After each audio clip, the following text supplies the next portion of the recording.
90 రోజుల కోర్సు పూర్తి చేస్తే చాలు 100% ప్లేస్మెంట్ సపోర్ట్ తో సాఫ్ట్వేర్ జాబ్ మీ సొంతం. వెంటనే కోడ్ జ్ఞాన్ డెస్టినేషన్ ని సంప్రదించండి. Welcome to Suman TV. నేను మీ సుమన్ టీవీ నాగ్. రీసెంట్గా సుప్రీంకోర్టు కొన్ని గైడ్లైన్స్ ఇవ్వడం జరిగింది. దేనికి సంబంధించింది అని అంటే, ఈ మెయింటెనెన్స్ యాక్ట్కి సంబంధించినటువంటి వాటిలో కనుక మనం చూస్తే భార్యకు మాత్రమే కష్టాలు ఉన్నప్పుడు సపోర్ట్ అనేది దొరుకుతుంది. ఒకవేళ భర్తకు కూడా కష్టాలు ఉన్నప్పుడు ఆ సపోర్ట్ సిస్టమ్ అనేది ఏ విధంగా ఉంది, ఆ సపోర్ట్ సిస్టమ్ భార్య వైపు నుంచి కూడా దొరకాలా, ఎలా ఉంటుంది? రీసెంట్గా సుప్రీంకోర్టు ఇచ్చినటువంటి గైడ్లైన్స్ ఏంటి అనేది ఈరోజు మనతో పాటు హైకోర్టు అడ్వకేట్ అలగర్ రవీంద్రనాథ్ గారు ఉన్నారు. అది వారి మాటలోనే తెలుసుకుందాం. Hello sir. హాయ్ అండి నాగరాజ్ గారు. జనరల్గా సార్ మనం చూస్తూ ఉంటాము, భార్యకు మాత్రమే భరణం ఎక్కువ వెళ్ళేటువంటి సందర్భాలే మనం ఎక్కువగా చూస్తాం, ఎందుకంటే రైట్స్ కూడా ఆ విధంగానే ఉన్నాయి. బట్ రీసెంట్గా ఒక కేసులో కనుక మనం చూస్తే, భర్తకు కష్టాలు వస్తే ఆ సింగిల్ మెయింటెనెన్స్ అటువైపు మాత్రమే వెళ్లకుండా భర్తకు కూడా మెయింటెనెన్స్ వచ్చేటువంటి అవకాశము ఏ విధంగా ఉంటుంది, సుప్రీంకోర్టు దీనికి ఎలాంటి గైడ్లైన్స్ ఇచ్చింది, భర్తకు కష్టాలు వస్తే భార్య ఆదుకునేటువంటి రైట్స్ ఉన్నాయా, ఏం చెప్తుంది? పూణేలో రీసెంట్గా ఒక కేసు, ఒక భార్యాభర్తల మధ్య 498A సంబంధించి ఒక కేసు ఫైల్ అయింది. దానికి ఆ ముంబై హైకోర్టు ఇచ్చిన తీర్పుని వాళ్ళు ఫైట్ చేస్తూ సూట్ చేస్తూ సుప్రీంకోర్టుకి వెళ్ళారు. సుప్రీంకోర్టులో ఇదే కేసుకు సంబంధించి ఆయన కాస్త మంచి రిచ్ పర్సన్, అతను మొదటి భార్యకి కూడా అమెరికాలో అతనితో ఉన్నటువంటి హౌస్తో పాటు ఒక 500 కోట్ల రూపాయలు భరణం చెల్లించడం జరిగింది మొదటి భార్యకి. తర్వాత రెండో భార్యను చేసుకున్నాడు. కొన్ని కారణాంతరాల వల్ల రెండో భార్య కూడా 498 కేసు పెట్టిన తర్వాత ఈమెకు కూడా మెయింటెనెన్స్ ఇవ్వాలి అనే ఉద్దేశంతో ఆ మెయింటెనెన్స్ మీద ఈమె కూడా నాకు ఏదైతే మొదటి భార్యకి చెల్లించాడో 500 కోట్ల రూపాయలు అదే స్థాయిలో నాకు కూడా సింగిల్ సెటిల్మెంట్ చేయమని చెప్పి ఈ రెండో భార్య, అంటే ఇంకా మొదటి భార్య లేదు కాబట్టి ఇంక ఈవిడ ఈ వైఫ్ కూడా తన సుప్రీంకోర్టు కేసును సూట్ చేయడం జరిగింది. అందులో భాగంగా సుప్రీంకోర్టు ఈ కేసుని ఊటంకిస్తూ దీన్ని సైటేషన్గా తీసుకుంటూ సుప్రీంకోర్టు కొన్ని కీలకమైనటువంటి వ్యాఖ్యలు కూడా చేయడం జరిగింది. ఆ కీలకమైన వ్యాఖ్యలో భాగంగా ప్రధానంగా చెప్పింది ఏంటంటే, ఇప్పుడు పెద్ద మొత్తంలో మీరు హస్బెండ్ నుంచి మీరు సింగిల్ సెటిల్మెంట్లు అడుగుతున్నారు. ఒకవేళ ఇన్ ఫ్యూచర్లో హస్బెండ్ ఏదైనా వ్యాపార రీత్యా కానీ ఇతరతర కారణాల రీత్యా పూర్తిగా ఆయన లాస్ అయినటువంటి సందర్భాల్లో మీరు ఈరోజు మనీ తీసుకుంటున్నారు, పెద్ద మొత్తం అడుగుతున్నారు, ఓకే, క్వశ్చన్ అడగచ్చు మీరు. కానీ ఏదైనా ఇబ్బందులు తలెత్తినప్పుడు మీరు ఏదైనా తన సపోర్ట్ చేస్తే అటువంటి ఏమైనా మనం తీసుకోమంటారా అని అడిగినప్పుడు ఎవరైతే ఆ మహిళ ఉన్నారో ఆ మహిళ నుంచి సరైన ఆన్సర్ రాలేదు. దీన్ని ఉటంకిస్తూ చెప్పడం నుండి సుప్రీంకోర్టు పెద్ద మొత్తంలో అమౌంట్స్ అడిగేటప్పుడు కరెక్టే, అతను ఫైనాన్షియల్గా సౌండ్ కూడా అడుగుతున్నారు, ఖచ్చితంగా ఇదే ఉంటుంది లైఫ్ లాంగ్. అంటే ఇప్పుడున్నటువంటి ఈ రోజు ఉన్నటువంటి పరిస్థితులు, వ్యాపారీత్యా పరిస్థితులు కూడా కరెక్ట్గా లేవు కాబట్టి భవిష్యత్తులో ఆయనకు కూడా ఇబ్బందులు ఉంటాయి. సో భవిష్యత్తులో ఉన్నటువంటి అవసరాలను కూడా దృష్టిలో పెట్టుకొని ఈరోజు మీరు మెయింటెనెన్స్ అడగండి అని చెప్తూ దీనికి కీలకంగా కొన్ని మార్గదర్శకాలు సుప్రీంకోర్టు కొన్ని ప్రయత్నాలు చేయడం జరిగింది. ఇటీవల రీసెంట్గా జరిగిన బెంగళూరులో జరిగిన టెక్కీ ఆత్మహత్య కూడా దీనికి రిలేటెడే.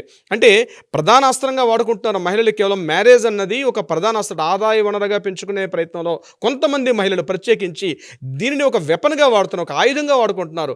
నువ్వు ఇస్తావా చస్తావా అని మెడ మీద కత్తి పెట్టి పాయింట్ బ్లాంక్లో గన్ను పెట్టినట్టు ఇవ్వకపోతే నువ్వు సూసైడ్ చేసుకొని చూపించు, లేకపోతే ఎట్లాగని నేను కలెక్ట్ చేసుకోవడం నాకు తెలుసు. అంటే మనలో చట్టంలో ఉన్నటువంటి కొన్ని లొసుగుల్ని, నేను లొసుగులనే పదాన్ని చెప్పను కరెక్ట్గా, బట్ చట్టాన్ని కరెక్ట్గా కాకుండా దాన్ని నెగిటివ్గా వాడుకోవడం వల్ల ఇటువంటి సమస్యలన్నీ కూడా తలెత్తుతున్నాయి. సో దీన్ని ఉద్దేశిస్తూ అదేవిధంగా బెంగళూరులో కాకుండా మన ఢిల్లీలో కూడా ఇదే సంఘటన జరిగింది. ఒక బేకరీ యజమాని కన్నా అతని యొక్క మర్డర్ కూడా సేమ్ ఇట్లనే. భార్య ఏంటంటే నువ్వు చనిపోతానని చెప్పి జడ్జి గారి ముందర ఈ డిస్కషన్ జరిగింది.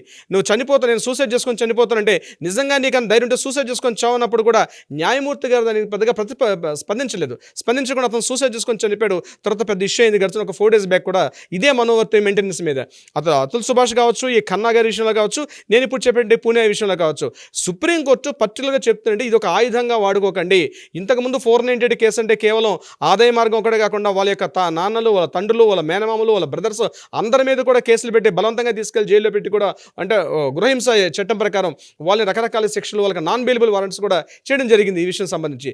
దీన్ని ఉద్దేశిస్తూ సుప్రీంకోర్టు ఏం చెప్తుందంటే 498 కేసు పెట్టినప్పుడు నిజంగా మీరు జరిగిన సందర్భం అయితే మిగిలిన వాళ్ళ బంధువుల మీద కేసులు పెట్టేటప్పుడు కొంత ఆచితూచి వెళ్ళమని చెప్పి కింద కోర్టులు కూడా మార్గదర్శకాలు ఇవ్వడం జరిగింది. ఇదే విషయాన్ని పోలీసులకు కూడా చెప్పడం జరిగింది. ఇది పోలీసులు కూడా కొంత గైడ్లైన్స్ ఇవ్వడం జరిగింది. ఇక మెయింటెనెన్స్ విషయానికి వస్తే ఖచ్చితంగా ఈ రోజు అతని ఇన్కమ్ను దృష్టిలో పెట్టుకొని ఈ రోజు ఏదో అమౌంట్ అడగడం కానీ సింగిల్ సెటిల్మెంట్ కాకుండా భవిష్యత్తులో అతని యొక్క పరిస్థితి ఏ మాదిరిగా ఉండబోతుందని అదొక కొంత ప్రిడిక్ట్ చేయమని చెప్తుంది. కొంచెం అంచనా వేసి అంచనా తగ్గట్టుగా కూడా ఈ రోజు మీరు సింగిల్ సెటిల్మెంట్ వెళ్ళేటప్పుడు అమౌంట్స్ తీసుకుంటే కానీ, లేకపోతే రాబోయే రోజుల్లో పురుషులు అనే వాళ్ళు లేకుండా పోతారు అని ఒక మాట కూడా దారుణంగా వాడడం జరిగింది సుప్రీంకోర్టు సందర్భం. సందర్భంలో.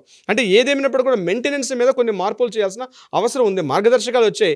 రేపు పొద్దున చట్టసభల్లో కూడా కొన్ని మార్పులు జరిగి ఆ రకంగా కూడా వచ్చే అవకాశం ఉంటుంది. బట్ ఏదేమైనప్పుడు కూడా భరణం అడగడం మీ హక్కు, అడగండి, తప్పులేదు. కానీ భరణం పేరుతో అతన్ని పూర్తిగా తప్పుదో పట్టించి అతన్ని మానసిక, శారీరక, అతను తన ఉనికినే కోల్పోయేటట్టుగా మీరు ప్రవర్తిస్తే మాత్రం రాబోయే రోజుల్లో కుటుంబ వ్యవస్థ అనేది చిన్నాభిన్నం అయిపోతుంది అని చెప్తూ సుప్రీంకోర్టు కొన్ని మార్గదర్శకాలు జారీ చేసింది నాగరాజు గారు. ఓకే. సో ఇందులో కీలక పాయింట్స్ ఏమేమి తీసుకొచ్చారు ఆ మార్గదర్శకాల్లో? అంటే ఈ రోజు ఉన్నటువంటి ఇన్కమ్ ఒక్కటే కాకుండా భవిష్యత్ అవసరాల ప్రకారం, అంటే భవిష్యత్తును కూడా దృష్టిలో పెట్టుకొని అతని జాబ్ ప్రొఫైల్ ఈరోజు ఏం చేస్తున్నాడు, నెక్స్ట్ 10 years 15 years కూడా తీసుకోమని చెప్తోంది. ఎందుకంటే ఒకవేళ భవిష్యత్తులో ఇన్కమ్ పెరిగేటప్పుడు దాని తగ్గట్టుగా కోర్టులు, మహిళలు మరలా కోర్టుకు రివ్యూ పిటిషన్ పెట్టి మరలా మా ఇన్కమ్ని, మా యొక్క భరణాన్ని పెంచమని ఏ రకంగా అడిగే హక్కు ఉందో, అదేవిధంగా భవిష్యత్తులో ఆయన జాబు పోయిన పక్షంలో కూడా ఏ రకమైన ఇబ్బందులు ఎదుర్కొంటాడో దాన్ని దృష్టిలో పెట్టుకొని ఈరోజు భరణాన్ని నిర్ణయించమని కూడా సుప్రీంకోర్టు చెప్పడం జరిగిందనమాట. అంటే పెరిగేటప్పుడు మీరు అడుగుతున్నారు మళ్ళీ పెరిగామని, మరి భవిష్యత్తులో ఆయన తగ్గినట్లయితే దాన్ని కూడా దృష్టిలో పెట్టుకొని ఈరోజు మీరు అడిగే భరణాన్ని మెయింటైన్ చేయాలి. ఫర్ ఎగ్జాంపుల్ ఆయనకు ₹1,00,000 వచ్చింది అనుకోండి, అందులో 25% అమౌంట్ అంటే 25,000 అంటే ఒక బేసిక్ ఫండమెంటల్ చెప్తున్నాను, ఈ రకంగా అడుగుతున్నారు. కానీ ఈరోజు ఎంత దారుణం అయిపోయిందంటే భరణం అనేది కారణంతో మనిషి బతుకు చాలా ఇబ్బంది అయిపోతుంది. నాగరాజు గారు, వీళ్ళతో ఒక ప్రత్యేక ఎపిసోడ్ చేద్దాం దానికి సంబంధించి మనం. Anyways, thank you so much Ravindranath garu. Thank you so much Nagaraju garu. ఎవరైనా సరే ఇటువంటి వాటితోటి ఈ సమస్యని ఇప్పటికీ చాలామంది ఫేస్ చేస్తున్నటువంటి వాళ్ళు ఉన్నారు. మిమ్మల్ని అప్రోచ్ అవ్వచ్చా? తప్పనిసరిగా నాగరాజు గారు, కింద స్క్రోల్ అవుతున్న నెంబర్కి ఇమ్మీడియట్గా మీ చేతిలో ఫోన్ తీసుకొని కాంటాక్ట్ చేయగలిగితే మీకు ఎటువంటి సమస్య ఉన్నా, అటు స్త్రీలైనా పురుషులైనా, అంటే మెయింటెనెన్స్ ఇచ్చే వాళ్ళైనా మెయింటెనెన్స్ తీసుకున్న వాళ్ళైనా, మీకు ఎటువంటి సమస్య ఉన్నా ఇమ్మీడియట్గా న్యాయపరంగా ఒక సలహా సంప్రదింపులు కావాలంటే తప్పనిసరిగా కింద కాంటాక్ట్ అవుతున్న నెంబర్ని కాంటాక్ట్ చేయగలిగితే మన లీగల్ టీం వాళ్ళకి అప్రోచ్ అవుతారు. అప్రోచ్ అయిన వాళ్ళ యొక్క డీటెయిల్స్ కూడా చాలా కాన్ఫిడెన్షియల్గా ఉండబడతాయి. సో తప్పనిసరిగా మీరు ఇమ్మీడియట్గా కాంటాక్ట్ చేయండి, మీకు సమస్యకి పరిష్కారం దొరుకుతుంది. Thank you so much Alagiri Ravindranath garu. Thank you so much Nagaraju గారు.